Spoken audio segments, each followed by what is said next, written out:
Hey guys, welcome to Calm Belly TV. All right, it's another Wednesday. That means it's time for Calm Belly TV.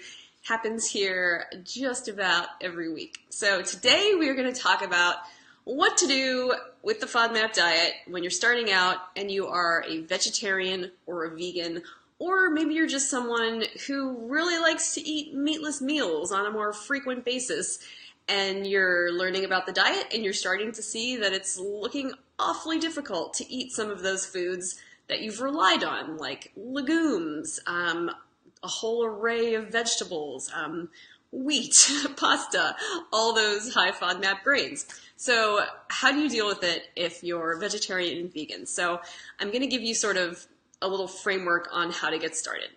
So just in case you're new around here, I'm Julie O'Hara and my website is calmbellykitchen.com. I'm a health coach for women with IBS and I help you manage it with delicious food, not deprivation. So you can get to a point where you can use all the knowledge you learned about the FODMAP diet and develop a realistic lifetime eating style that you enjoy and makes you feel really good and not like you're sick. All right, let's get into it. So vegetarians and vegans, and if you would like to leave a comment, go right ahead. I'll be able to see your comments on the side. I have sort of a new video format here. I'm now widescreen, which I think is a little bit nicer to watch. But okay, let's get into the meat of it, ironically. Okay, so to start out, you're a vegetarian, you're a vegan, and you realize that a lot of your food isn't going to work. What I recommend that you do at first, and if you're in this place where you're kind of new, you don't know how you're going to make this work, take a week or two just to understand the diet, just to get the Monash app, go through it, and make a list of all the foods that you can eat, all the foods that are low FODMAP, and that work with whatever your eating style is. Like literally make that list, type it out or write it out in a notebook so you have a list of all the foods, put them into categories, vegetables, fruits, grains, etc. So you have that, and then start building meals from there. I will call to your attention that some legumes can work on the low FODMAP diet. So check into those serving sizes on the Monash app. Some examples are canned lentils. So when they're canned, the FODMAPs have a chance to actually leach out and then you can rinse them away so they're lower in FODMAPs, but you still have to stick to the recommended serving size.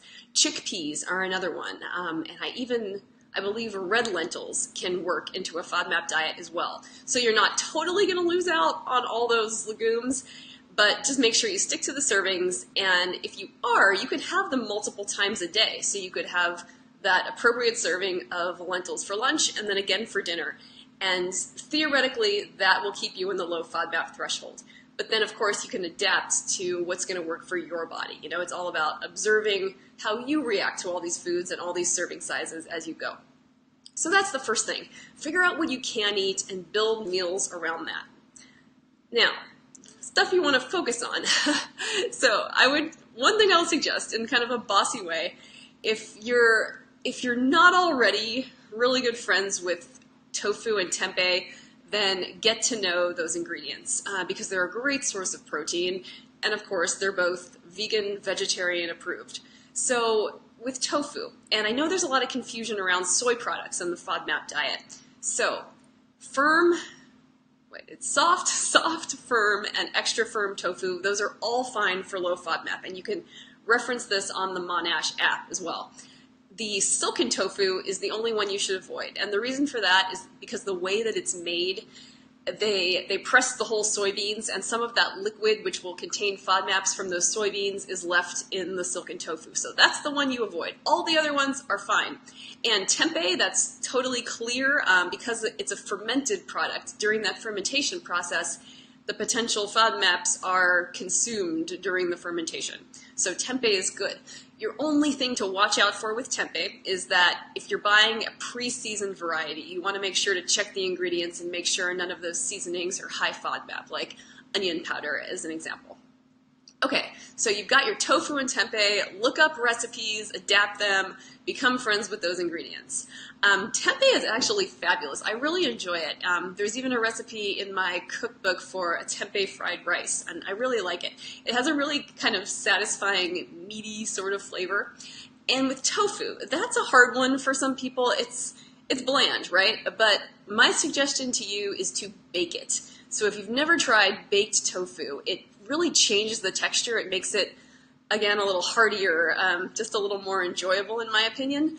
And then you'll season it, right? So you can season it with all sorts of things. You can do sort of an Asian theme with soy sauce. So kind of Google baked tofu recipes and you'll find a lot of ideas that you can adapt to be low FODMAP. But even with just simple seasoning, that baking that tofu really kind of gives it new life. So try that out.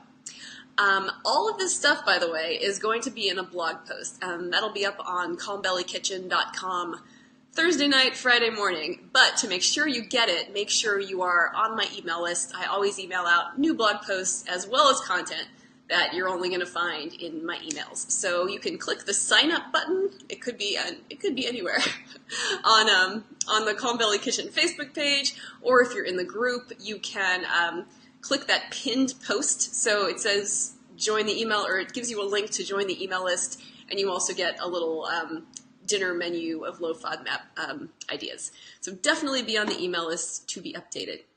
So everything I talk about here will be on the blog. All right, so the next thing, as you're building these new meals, focus on the types of meals that you can adapt in a dozen different ways. So for example, you could take quinoa or brown rice or any kind of rice and pair that with any of the low FODMAP vegetables you like. You can roast them, you can saute them, you can steam them, all sorts of things. And then you start adding extras. So olives are fabulous. If you eat cheese, some of those low FODMAP cheeses like feta, goat cheese, cheddar, whatever you like. You could do nuts, add nuts and seeds into the mix.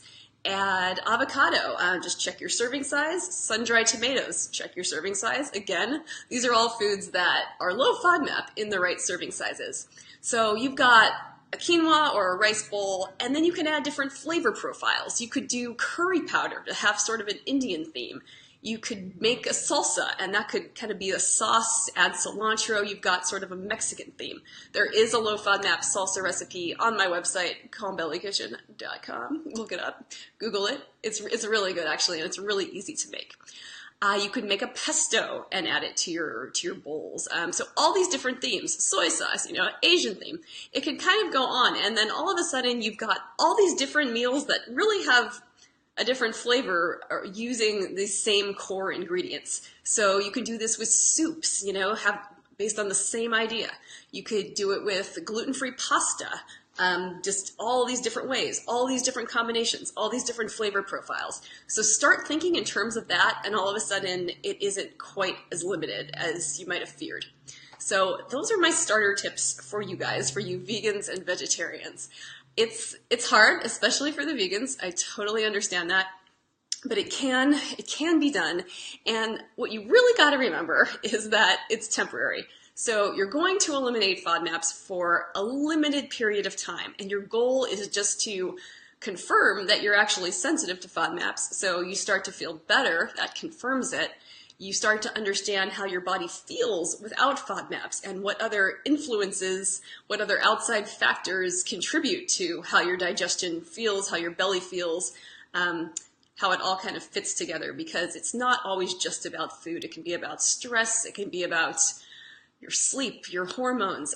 Your body's always changing, and FODMAPs are a big part of the picture, but as you eliminate them, you'll kind of see the rest of the picture, which is sometimes the most enlightening part. So it's temporary, and eventually you will test your tolerance to all the FODMAP categories so that you can actually bring back a lot more variety.